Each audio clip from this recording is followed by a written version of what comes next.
Hey there, BookTube.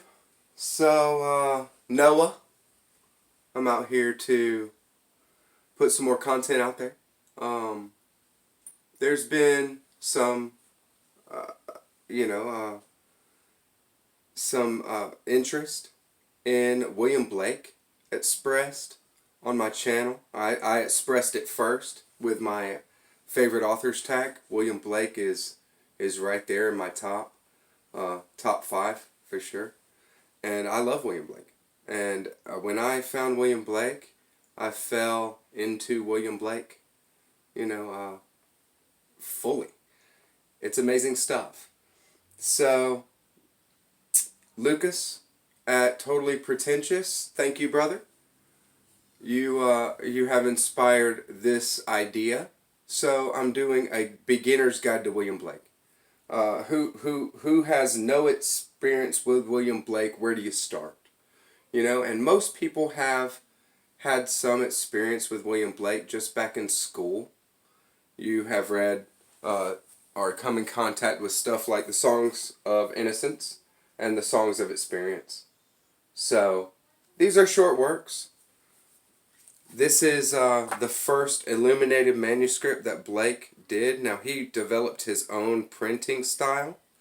He did all of his books himself. He had his own press at his house. He got copper plates and with acid wash wrote the poems and the illumination around it himself on copper plates, and then inked it and then pressed them. So this is actually like the size of the plate for the Songs of Innocence and Experience. So William Blake was making books, and he was active. His life was the beginning of the 1800s. He died in 1827. He was born in like 1757, something like that, if I have it right. So I'm just going to show some pictures, show some books while I rap about it, and I think I got a pretty good starting off place for you guys. Now, just going at something like the Songs of Experience and the Songs of Innocence are fine. Go ahead and get your feet wet.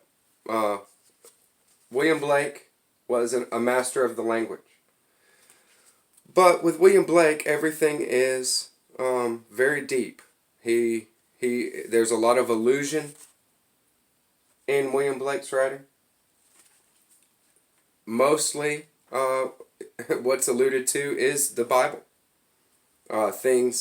Pieces from the Bible. So, the tiger. One of his most well-known works, the tiger. Tiger, burning bright in the forest of the night. So,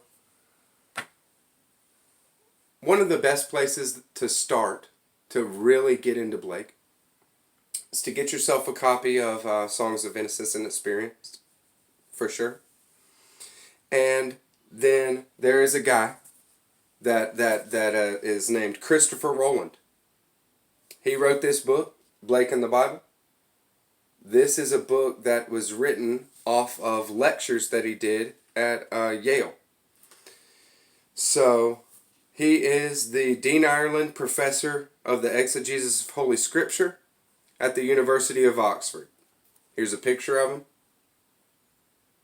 And you can find his lectures that he gave at Yale.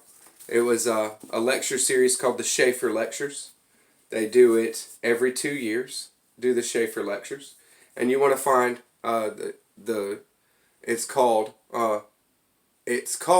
lecture series is called The Life and Teachings of Jesus. Blake as Antinomian. That's the name of the lecture series. But you can find Christopher Rowland, Blake lectures, whatever it takes. So what he does is he gives you a good background about Blake. first and foremost. And he actually goes through a song from the Songs of Experience called London. And he goes through it very, very well. And he shows you a lot of the biblical references there. London is here. And Ezekiel and the book of Revelation. Those are major themes in London. And to London, London was his home. And London was his Jerusalem. The city of God. So he goes through London and does a very good job at it.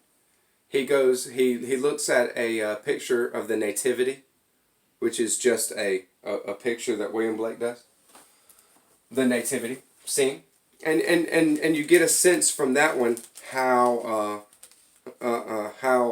eccentric Blake's take on things are. Biblical themes and things like that. So that's a good place to start. He goes through the book of Job. Blake actually did a commentary on the book of Job. He did I think it's 18 plates. Maybe it's more. Maybe I think 18. And he goes through the entire book of Job, Job's story, pulling out certain scenes, and he illuminates them, and he has words around it. And so the kind of things that are pulled out in that lecture by Christopher Rowland are exquisite for understanding Blake's approach to the Bible. This is one of the only times that we have Blake interpreting an entire story of the Bible. Is his book of Job. So totally worth it. That in the lecture alone is worth the listen. But that'll give you a good place to really start with William Blake. Then I would say you want to have something like some material that people have wrote about Blake. Morton Paley, a champion Blake scholar. Energy and the Imagination. My copy it looks like nothing.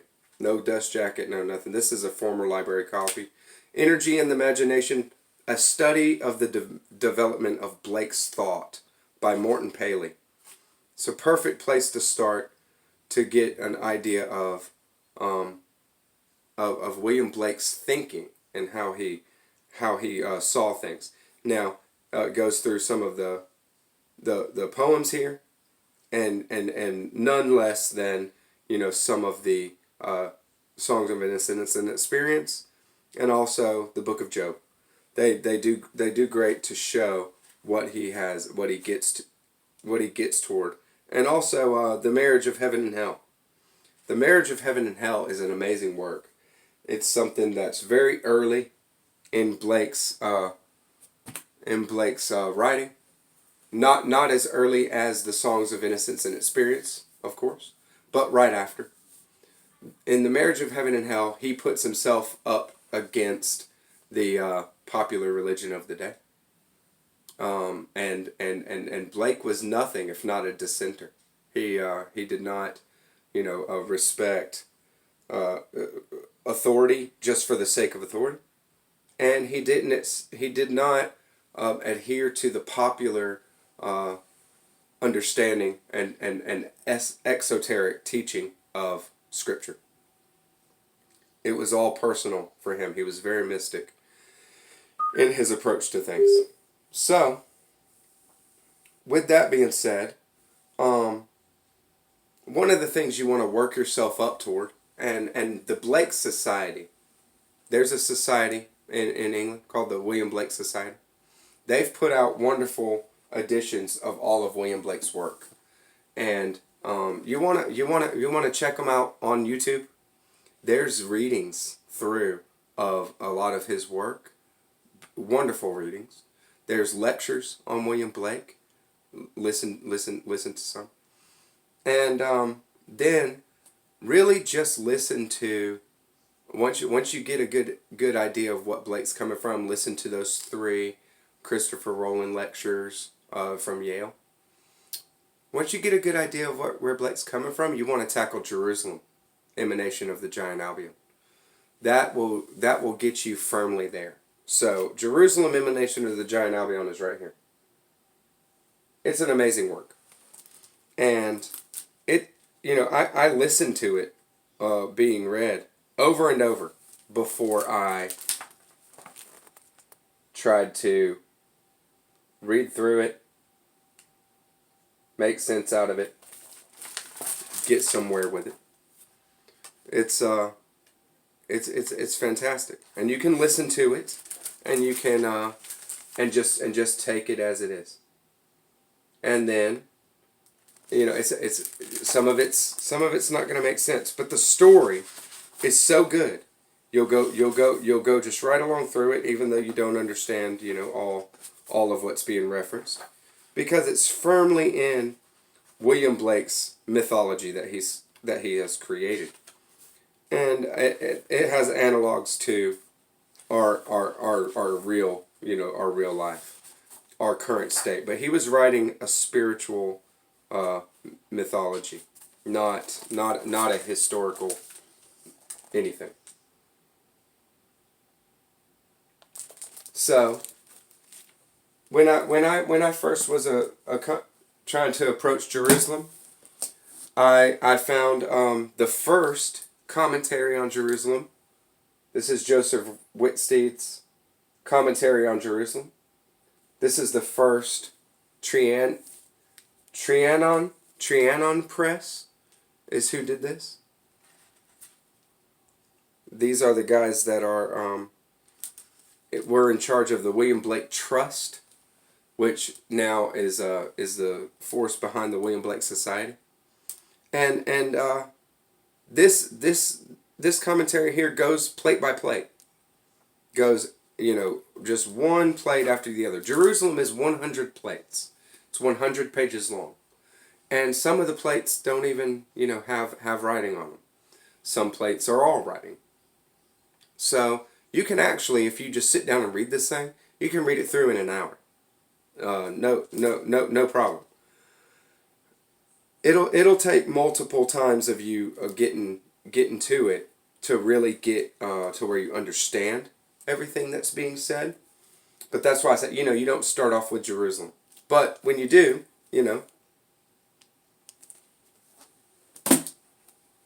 William Blake's epic, Imagination Unbound. This is a great work. Joanne Whitke. There's this is a way to work through William Blake Jerusalem as well. So along with that, getting a copy of the definitive Blake, the complete poetry and prose of William Blake. This is David Erdman. This has everything. This has every single thing.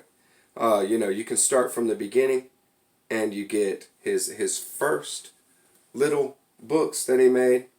One is called "There Is No Natural Religion," and then the other one is "All Religions Are One." So he was against nature as religion. He saw nature as part of the creation that was very much less than a pure spirituality. Nature is materiality, but nonetheless, God is present and working through. God is present in everything and working in and working through. So you have everything in here. Just text. This is a good way to start. Just getting his text. All of his poems, his beautiful poetry is in here. That's wonderful stuff just to enjoy, and little by little you're going to catch things, and you'll grow in in your understanding of what he's actually doing. And then before you know it, you will understand his mythology. And then something like Jerusalem will be, right there for you. So another way to start off your William Blake, a beginning to understand and see what William Blake is all about, is to get something like this. This was very cheap. This edition, who did this one? This is Arcturus, The Divine Comedy with illustrations by William Blake. Now there is a very amazing edition of William Blake's illustrations to the Divine Comedy, put out by Taschen, a printing company that does only ultra high quality art. Taschen. That's an amazing thing to have. But something like this, I mean, I got this for $10, and it has everything you need. So, the Divine Comedy. Read the Inferno with something like this, and then you see how William Blake interprets visually the Divine Comedy, and you'll see these little bitty things that come out at you, where you're like, wait, William Blake is actually doing that. That's not Dante, bringing that little thing out. It's actually William Blake doing that. And so you see where a little bit of William Blake and what he's interested in and what he's trying to do. So, that's a very accessible way to approach William Blake, is to go through something wonderful like the Divine Comedy, something immensely enjoyable and he illuminated all kinds of other works in his life. This is one of the most famous from the Divine Comedy. It's used on, I believe, Lucas. There, you got a copy of William Blake's poetry, or maybe it is a copy of the Divine Comedy there with this as your cover. So it's a great work. William Blake was a master of art, and he was also a master of the word. This is the Heritage Press slipcase. The Heritage Press put out a copy of The Pilgrim's Progress, John Bunyan, with illustrations by William Blake. So something like that. If you love, I love spiritual allegory. I love things like that. So it's just a pleasure to read something like this, and then William Blake's paintings are right there. Watercolors is how he did all these illustrations, and so you get a little bit of Blake there, and like I said, you'll see a few little. You'll see something in the pictures where you go, wait, William Blake's doing that, and it'll get you where you need to go. Get you a little more closer to really understanding what William Blake's all about. Another thing that I came across that is perfect for introduction for those of you that are hermetically minded, if you like hermetics, alchemy, mystical paths. There is this is like the French version, Alchemy and Mystique. This is the English version. This is by Taschen that's putting this out. It's called Alchemy and Mysticism. Alchemy and Mysticism. And right there, it's William Blake. Did that. That's the frontispiece for Jerusalem, Emanation of the Giant Album. And this book has a lot of William Blake in it. Now this is set up by Hermetic theme. The whole book is replete with illustrations. All it is so many illustrations. and you'll see all kinds of stuff, and there's all kinds of annotations pointing you to different places. But then all through it, there's William Blake. This is from the Book of Los, or the Book of Urizen. And you see, and you'll get some good information of William Blake while you're in another subject, and that will be a way, William Blake again, a way to work into. I mean, just by coming in contact with that, you say, okay, well, William Blake, this is what he's about. This is what he's interested in. So that, if you can see, I know it's a small picture there. That's a very popular picture by William Blake called "The Last Judgment." The Last Judgment, the judgment in Revelation, is not a specific point in time, guys. It is a process that is constantly happening. Whenever we come to our decision, a decision that we know the answer to, and we make that choice, well, that was our last judgment on that, on whatever problem that we're treating right there. And so, some of the most popular, William Blake right here, Newton. That is his depiction of Isaac Newton. Isaac Newton was a rationalist that saw and observed only with his eyes and didn't go deeper to a spiritual understanding, and that's how he's characterized to William Blake in William Blake's stuff. So I'm not trying to define Newton the person with that. I'm trying to illustrate how William Blake saw Newton. So you see William Blake's Newton, and you see William Blake's depiction of Urizen creating the world. This is a very popular piece by William Blake called "The Ancient of Days." Very awesome. Urizen stepping out of the void, out of an orb, from eternity into time, and measuring a span. So Urizen is exactly that. He's your reason. Nothing was an accident by William Blake. He's your reason, and Urizen is a very major character in his mythos. He's the god of law and order. Not the Most High God, but he's an immortal in Blake's mythology. So here's a way, just to give you an idea that there's these kind of things. This is one of the best. A book like this where this is from Jerusalem, Emanation of the Giant Albion. Something like this. This is one of the best to get. Tashin's Alchemy and Mysticism. It's called Alchemy and Mysticism in the English.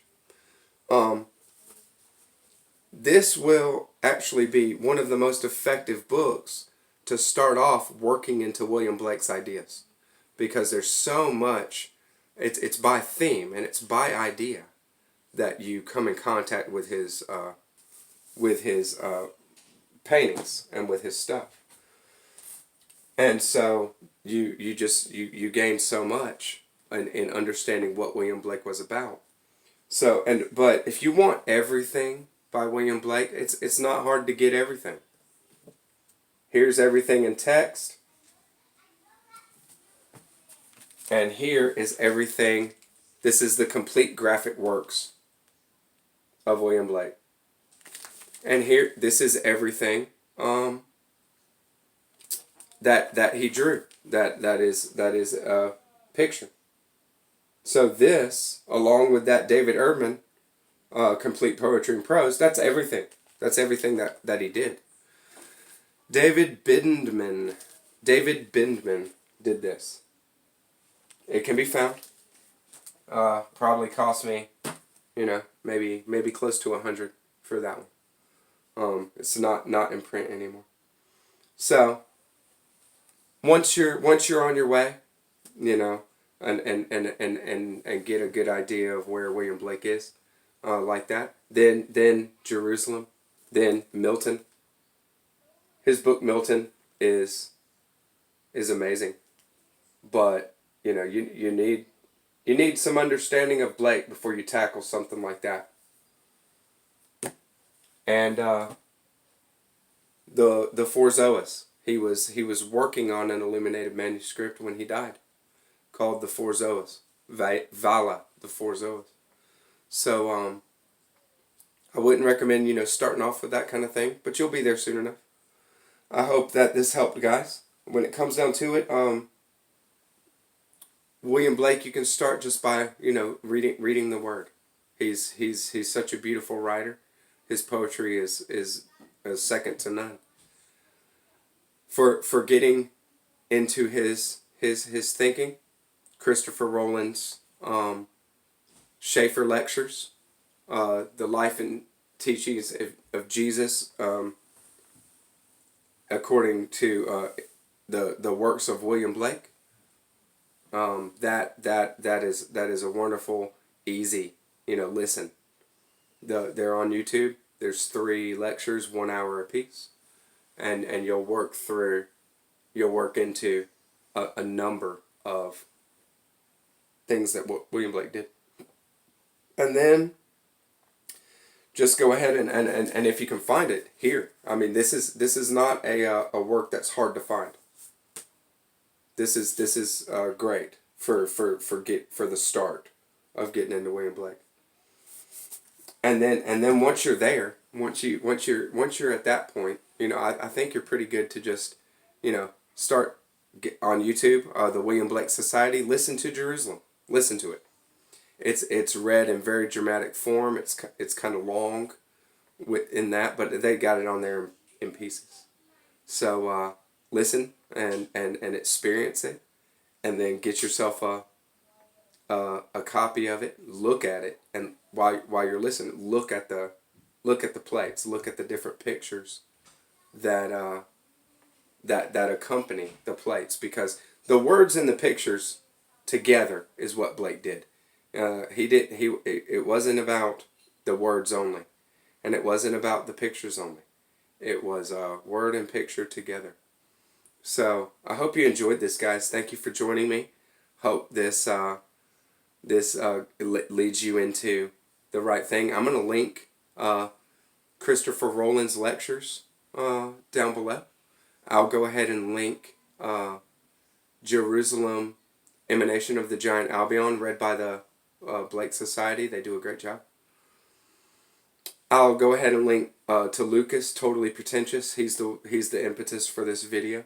And also, any questions or anything that I can say better. I'm trying to go surface level. I'm trying to go just kind of giving you the start off points and showing you a lot of the beauty that you can get into with a start with William Blake. But if any questions or anything, let me know in the comments. I'll go ahead and reply. We'll have a little back and forth, and maybe I'll do another video, intermediate, or the non-beginner's guide to William Blake. Hope you guys enjoyed it. Please subscribe. Catch you on the next time. Happy reading, BookTube.